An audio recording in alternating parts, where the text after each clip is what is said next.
Hello, I'm Kate Chabot. Welcome to Sitrep, your weekly look at the big issues in defence and world affairs. This time we dust off the Sitrep crystal ball and do some gazing to see what 2023 has in store. Where might British forces find themselves being sent? And will they have enough people to do the job? We should always remember that war is a great recruiting sergeant for the armed forces, and our army right now is not at war. But war continues in Europe. Is there any hope for peace in Ukraine this year? And what's it all doing to President Vladimir Putin? There are increasingly people disproportionately drawn from the military, from the security forces and so forth, who essentially did not have a problem with invading Ukraine, but had a problem with just how damn badly it was done. And Professor of Defence Studies Michael Clarke will take us on a whistle-stop global tour of the hotspots we need to watch. Happy New Year, Mike. Yes, Happy New Year. It will be another humdinger, I predict. 2022 was one heck of a year, and a lot of people were saying good riddance. How do you reckon 2023 will pan out? Well, there's no shortage of spring-loaded traps, as I call them. You don't know if a mouse will run over the trap and set it off. You can't predict the mouse, but you can see where the traps are.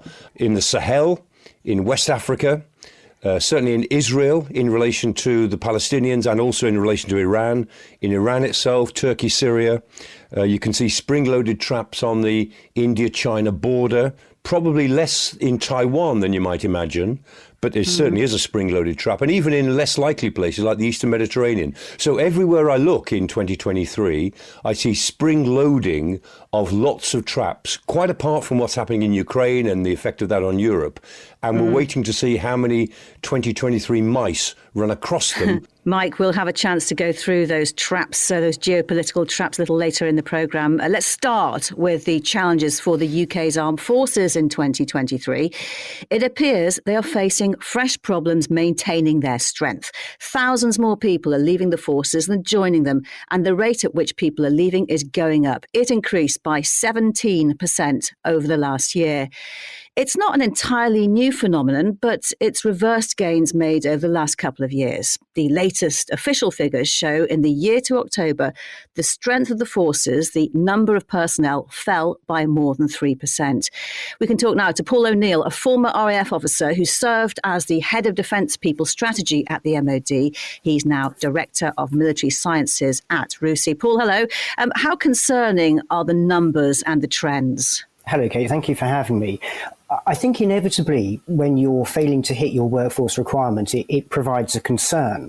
And the concern is exacerbated when the forces are small. When you've got a large armed force, then having some people missing isn't so much of a problem. But as the armed forces reduce, and we see, of course, the plans still in place for the army to reduce by about 10,000, then it becomes much more of a problem. So I think it's a concern, but it's worth probably contextualizing this, I think, a little bit, that what we're doing is we're using the post-COVID period and a one-year snapshot of a problem. And I would argue, if you go back to 2019, the situation isn't significantly different to that which we saw back in that period. So there's always going to be a danger of using an outlier as a baseline. It's not good by any means, but equally, I would say this is not historically anomalous. Mike Clarke, do you think any of this is having an impact on capability, or does it just put more pressure on those who stay in? Oh, it's undoubtedly having an impact on capability because, those who stay in may feel that they're just not getting enough time in rotation at home and for their own development in the force. And also, we expect the armed forces now to do a wider range of things than ever before. And we've seen that increasingly in the last few years. So undoubtedly, numbers do matter. When the force gets smaller, everybody gets a bit more stressed and strained. And Paul, in terms of departures, in the year to October last year, there was a 17.4% increase in those leaving the regular armed forces. What's driving that increase? I think a lot of it is linked to this point about COVID, but also the biggest driver usually for armed forces recruitment and retention is what's going on in the civilian labour market, which is obviously where the armed forces draw their people from, and they lose their people too in most cases.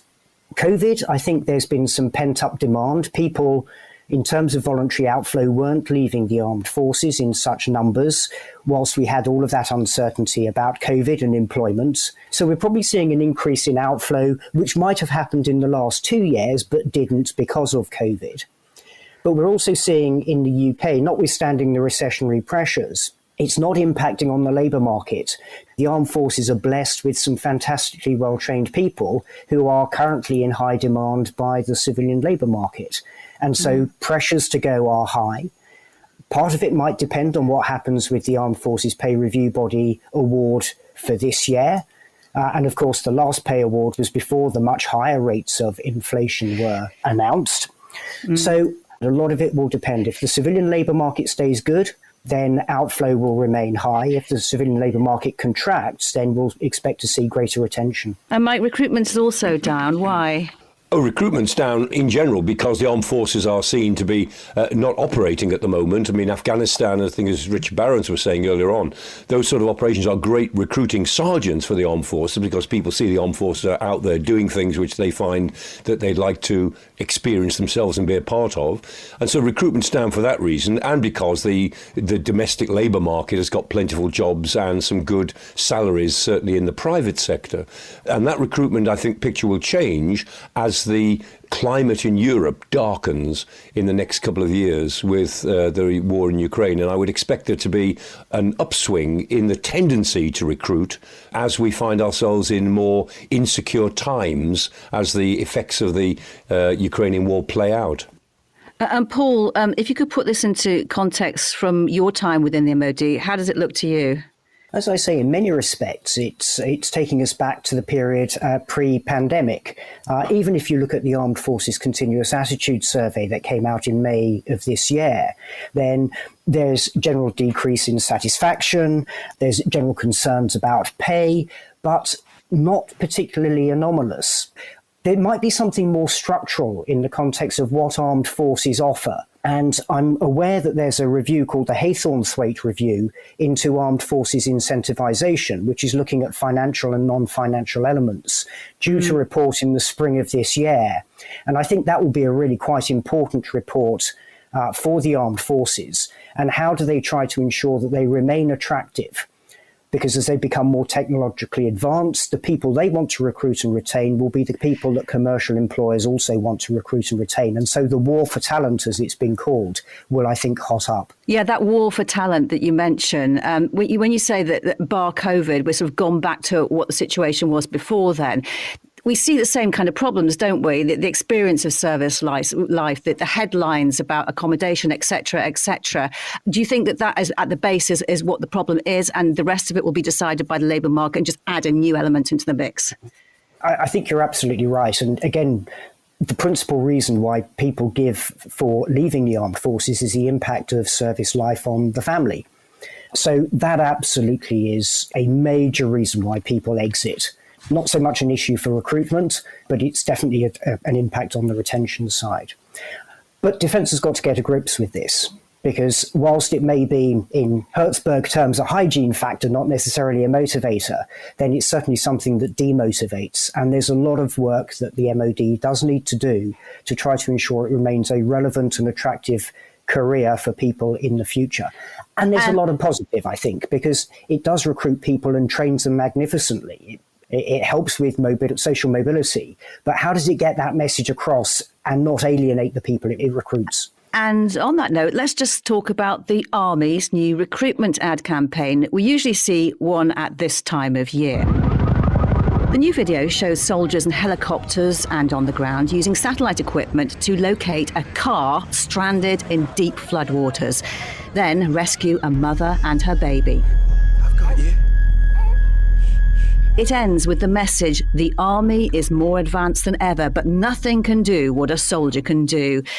Paul, it's had some flack on social media for focusing on civil contingencies in the UK rather than actual military operations overseas. What do you make of it? I suppose the first thing to say, Kate, is the Army probably isn't looking to recruit a 50-plus-year-old ex-RAF officer. So whatever my views of it are, then I'm probably not the target audience. There is certainly a suggestion that young people today are looking for meaning and purpose and a sense of social value. And I think the Army's advert tries to tap into that. A lot of the commentators are people like me who aren't the target audience. But I would be a little bit nervous about ignoring the warfighting component, particularly as we see what's going on in Europe. There's a danger of trying to turn ourselves into a social organisation and not retain the USP of the armed forces, which is that of fighting. Indeed. Mike, that message, nothing can do what a soldier can do. We spoke about that recently, about the false impression during troubled times with strike action, etc. The armed forces can do anything, sort any problem out. Doesn't this strengthen a rather unhelpful narrative? Well, it does in a way, but I'm not sure it's so unhelpful, because I think that advert in particular was going for the emotional payoff, which is to say, talking about war in Europe is all a bit abstract at the moment if you're a young British man or woman thinking about the forces. But there's an emotional payoff to rescuing a mother and a baby. And we are invited, after that lovely little comment, "You're all right now, I've got you," we're invited to think about the emotional payoff, how rewarding that would be to be able to do that, going in with the backup of the forces, rescuing a mother and a baby. I don't mind that. For the modern younger generation, maybe that emotional payoff is more important than the patriotic kick of serving your country. Maybe you actually want to give yourself the sense that you are training to do something that is immediately and humanly useful. Well, let's look ahead at what 2023 has in store for the men and women of the forces. Paul O'Neill, what do you think? I think it's going to be a busy year. As Mike started this with his rather nice analogy of the mousetraps as well. We've seen with the NATO strategic concept a desire for deterrence by denial and therefore persistent engagement. The use of the armed forces deployed will be important for that within Europe. The tilt to the Indo-Pacific is going to be important, and we can expect within the context of the Royal Navy in particular and the Royal Marines that we might see more deployments there. So my sense is it's going to be a busier year than this year, and we will of course continue to sustain through the air bridge and other things support into Ukraine. So I think a busy year, but potentially also very rewarding. Mike, what about you in terms of doing the actual job? Can we predict anything about the operational demands for the services? Well, I think the operational demands will all be involved in really General Patrick Sanders' operational mobilise, particularly for the Army. The Army has got to be able to mobilise to go to the continent and fight a war that we aim to deter, but to be prepared to fight that war in the next 1 to 2 years, and by which we don't mean an outright war with Russia, but we may mean combat level operations and the ability to show that we can do them around the fringes of the NATO borders. And I think that will be the context of the operations which the Army must lead, and which I think the Air Force will have to back up on. And meanwhile, the Navy is very busy. If you look at the ambitions for, lateral hubs, one in the north, one at Duqm in Oman to operate in the Indian Ocean. I mean, the Navy's got its work cut out, even with its expanded force for the next 10 years. And we'll be getting on with that. And we'll try to be making the strike carriers, 2 strike carriers, as we're operationally effective, even though they won't operate together. The fact that we've got 2 strike carriers and a strike carrier force now, that's got to become meaningful. And Paul, when we look at Ukraine, we saw extra deployments last year because of the war there. What happens to those? A lot of that, I think, will depend on how the war develops in Ukraine. It's very clear from the government that we are going to continue to support Ukraine. There are lots of ways in which we can do that. And some of that might have to be in ways that don't involve as much equipment, because as our own stockpiles reduce, then the ability to continue to supply forward will also be impacted. So I think things like training will continue, training in the UK and potentially into other parts of Europe, into parts of NATO Europe. But a lot of it will be driven by the facts on the ground in Ukraine. Well, one of the tasks for the forces this year is getting ready to lead NATO's Very High Readiness Joint Task Force in 2024. Germany's just taken over that lead for 2023, but reportedly thinks it will have to extend because it doesn't expect the UK to be ready in time. The UK says, no, that's not the issue, but NATO is reviewing its operations and commitments. So what's going on there, Mike? I just think continuing uncertainties because everyone's waiting for the outcome of our review of the review. You know, we've pulled a battalion out of Estonia, pretending that it doesn't matter, but it does really. I think NATO is right to be concerned that there's too many holes in our force structure at the moment. And I think the MOD is very alarmed about this because if there is one country that always steps up to the plate does what it says it's going to do, it has been Britain. That's not been the case at the moment. I think it's only a blip. I think there will be a push, but because of our governmental uncertainty, because we're in the middle of a whole series of hiatus politics, I think NATO is beginning to wonder if it can rely on Britain in the way that it traditionally has. And Paul, we can't end this chat without mentioning the integrated review, the master plan for the forces. It's being refreshed in the next few months. How challenging will that be? I think it will be challenging depending on the level of ambition. What I'm not clear about at this moment in time is how the money and the plan come together. I'm also, if I'm honest, a little bit nervous about actually how much practical impact it is going to have, because there has to be a general election by the end of 2024. So the life of this particular review might be quite short. Therefore, what it's actually going to do practically is, I think, a little bit unclear at this stage. Paul O'Neill, thank you so much for your time. News, discussions and analysis. This is Sitrep. Let's turn our attention now to the rest of the world in 2023, and we must start, as we did this time last year, with Ukraine. Back then, we were asking whether Russia really would invade. Almost no one was predicting 12 months later a war would still be raging. Well, now, our biggest questions remain. When will it end? And how? Mark Galeotti, author of Putin's Wars and self-described analyst of murky topics, gets the unenviable challenge of trying to answer those questions. Mark, thank you very much for joining us. No, pleasure. Any hope of the Ukraine war ending in 2023? Look, I mean, there is hope, absolutely. But to be perfectly honest, I'd put the odds at no more than 50-50. The problem at the moment is that Putin feels, or maybe he has to feel, that he still has a chance of winning if he can basically outlast the West's willingness and ability to continue supporting Ukraine. And likewise, the Ukrainians feel that they still have momentum on the battlefield. And although they will weather something of a storm of assaults in the spring, nonetheless, that ultimately time is on their side. So in some ways, neither Kyiv nor Moscow at present feel the need or the will to make the kind of compromises that peace would require. So we are frankly still heading into an attritional conflict that will just last and last. And where we are now, what look like the most significant factors that could determine the course of the war over the next year? The first and most crucial thing is Western unity and will. I mean, without the kind of huge flow, not just of weapons, but also of financial assistance that is keeping the Ukrainian economy afloat, it will be very, very hard for Kyiv to prosecute its war. I mean, the Ukrainian will to fight will not change, but nonetheless, their capacity will. So anyway, that's the first real variable. The second one is that we have no idea just how brutal the likely spring offensives are going to be. If they manage to make some real progress, then it signals that from the Russians' point of view, this war is still a live one. But on the other hand, if they take the kind of casualties that may well be the case, this may begin to actually trigger the kind of political backlash at home. So to be perfectly honest, I mean, I think the key variables are going to be what happens on the battlefield, obviously, but most importantly, the political and economic battlefield, because we've got to realize this is two wars. There's a kinetic shooting war in Ukraine and a wider political and economic one between Russia and the West. We know Russia planned for victory in a matter of 10 days. Now, more than 10 months on, does President Putin have a plan right now? His plan is precisely to hope that he can outlast the West's capacity to continue supporting Ukraine.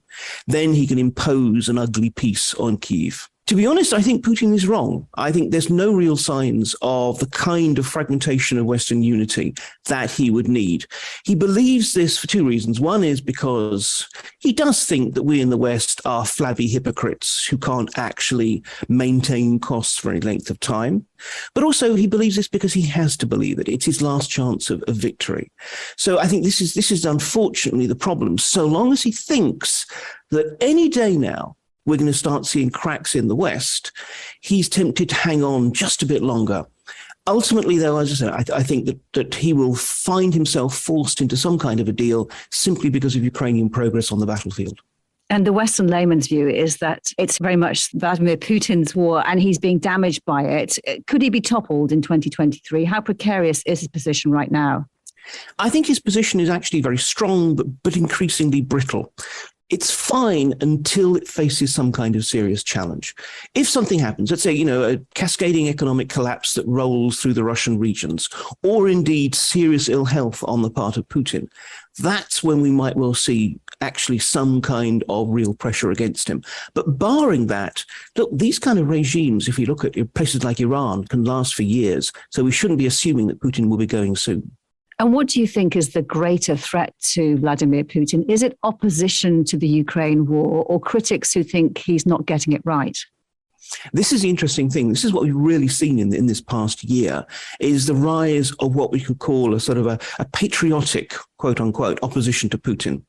That there are increasingly people, and although they're not a majority by any means, they're significant because they're disproportionately drawn from the military, from the security forces and so forth, who essentially did not have a problem with invading Ukraine, but had a problem with just how damn badly it was done. And I think if it becomes clear that Putin has no new answers, and he cannot offer any kind of real pathway to victory, these are the people who might well be saying, look, it is now our patriotic duty, whereas once we supported Putin, now to oppose him. They're not the big name figures. They're not the generals of the security apparatus or the military. They're the colonels. They're the lieutenant colonels. They're the people who are actually involved in the war, who know what's going on and who are getting increasingly fed up. And I said, I really don't think these are the people who are going to topple Putin. But it does mean that if push comes to shove, Putin cannot assume, as he has always been in the past, that he will have the men with guns, the men in uniforms behind him. They may well actually decide that now it's the time to actually see some new leadership. Mark Galeotti, good to speak to you. Thank you very much for your time. Always a pleasure. Professor Michael Clarke, let's just go back to the battlefields in Ukraine. What can we expect in the fighting over the next few months or the whole year, if you're brave enough to predict that? Well, I'll go for the first 6 months of the year. So I think the Ukrainians will keep on pushing. The Russians are playing for time until, as Mark was saying, there will be spring offensives on both sides. Both sides are now preparing for the other side of the winter. The Ukrainians are trying to build up their longer range offensive capabilities. They need more main battle tanks. They need more artillery, more multiple launch rockets. And the Russians are building up their armed forces. About 200,000 of them are training in Russia, 100,000 maybe somewhere on the battlefield in Ukraine. Those 200,000 won't all go to Ukraine because remember, Russia's got lots of other commitments that it's pulled troops out of lots of other areas to send them to Ukraine. So it needs to, as it were, recover some of the forces that it's got in other areas that matter to it. But a big number of those 200,000 undoubtedly will go to Ukraine as formed units. And we'll see in the other side of the winter, the so-called spring offensives. The Ukrainians will have one, the Russians will have one. As they play out, that will create a new reality on the ground. And whatever happens in the summer and autumn of next year will be derivative of whatever that new situation on the ground happens to be. And you mentioned Ukraine's critical need for more equipment. We've heard and said time and time again, that Western support for Ukraine has been absolutely pivotal. Can that hold up for another 12 months, or will Ukraine fatigue eat into that resolve? Well, I think Ukraine fatigue is certainly an issue, but it hasn't made a big difference so far. And that fatigue is more in the press and public opinion in Western Europe. It's not all that great, but it's certainly there. But it isn't in the leaderships. And we've seen it's very important that President Macron in France is taking a lead. The French are sending main battle tanks to Ukraine. There's a lot of pressure on Chancellor Scholz in Germany to send Leopard tanks as well. He's very reluctant to do that, but I think he will agree eventually. And so the leaderships are not wavering on this. And the key point, I think it'll be a rerun in a way of last year. If the Ukrainians are seen to be succeeding on the battlefield, then I think that Ukraine fatigue will hold off. If they're not seen to be succeeding, there'll be a sense that, well, is this helping? Is this going anywhere? And of course, Kiev knows that. Okay, let's do a quick trip around the world. Mike's mousetraps. Mike, those places you mentioned at the top of the programme that we need to keep an eye on. Where might trouble be brewing that we may not have been paying quite enough attention to? Well, I mean, there's one group of places which Moscow needs to pay more attention to, because President Putin's authority is declining all the time. And so I wouldn't be surprised to see changes in Georgia, in Abkhazia, South Ossetia, where the Georgian government will want to get back those breakaway republics. I wouldn't be surprised to see another war between Azerbaijan and Armenia. I won't be surprised at all to see conflict in the Balkans stimulated by Moscow between Serbia and Kosovo, Serbia and Bosnia, because the Serbs seem to regard this war as their opportunity. And I think the Western Balkans is going to blow up at some point. And I wouldn't be surprised to see real tension between Russia and Kazakhstan, interestingly, because the Russians are making more demands on the Kazakhs. The Kazakhs, I think, feel that this is their moment to move away from Russia, and I think that will cause some problems. So the Russian empire, as it were, the existing pattern of influence around the fringes of the old Soviet Union, I think is coming apart. And Mike, we didn't talk much about Iran last year, but there was quite a lot going on there. It wasn't a great year for the regime, particularly with public protests. So given Iran's significant influence in the Middle East, what do you think will happen there this year, and what will it mean for us? Yeah, there's a sort of triple crisis in Iran. One is the crisis of the legitimacy, whether the Ayatollah and the clerics can really hang on in the face of the biggest revolt that they've faced since 1979. That's one issue. Then that's also connected to Iran-Israel relations. Israel is going to be much more aggressive under its new government. I think that the possibility of an Iran-Israeli crisis is much greater. And then the Iran nuclear program is going ahead. The idea of an Iran nuclear deal is now dead. And I think the Iranians, partly to distract from everything else that's going wrong, will go hell for leather for a nuclear capability, which I think they will reach during the course of this year. How about China in 2023? What does it do about Taiwan, or does it not do about Taiwan, do you think? Yeah, I don't worry about Taiwan as much. I think Taiwan is safer because of the Ukraine crisis than it was before. And I think the Chinese have realized what it would take to impose a military solution on Taiwan. But I think there'll be continuing tension. The Chinese will continue to try to violate Taiwanese airspace or to come close to it. And I would expect to see some increase in the tension between China and India over the Chinese-Indian border, over maritime relations in the Indian Ocean. I think India and China are building themselves up for a quite military confrontation. The last time there was a real military confrontation was 1962, but I think another one is entirely plausible, maybe not next year, but it's moving in that direction. They are daggers drawn on so many territorial and maritime issues. And North Korea started the year with yet more missile launches after a record-breaking 2022. How do you think that situation will develop?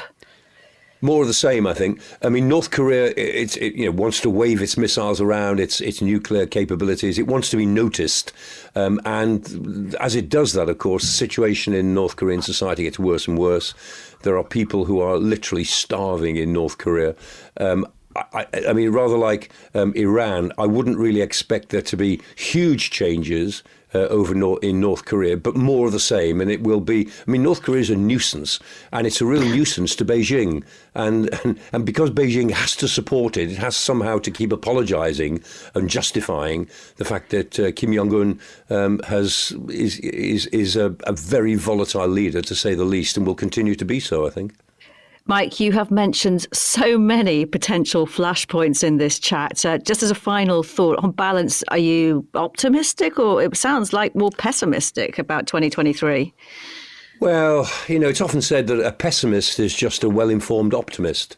But I think it's the other way around. I think an optimist is actually a well-informed pessimist. And actually, I'm a short-term pessimist because I'm paid to be. I'm an analyst. I'm paid to look around the world and look at things that are happening.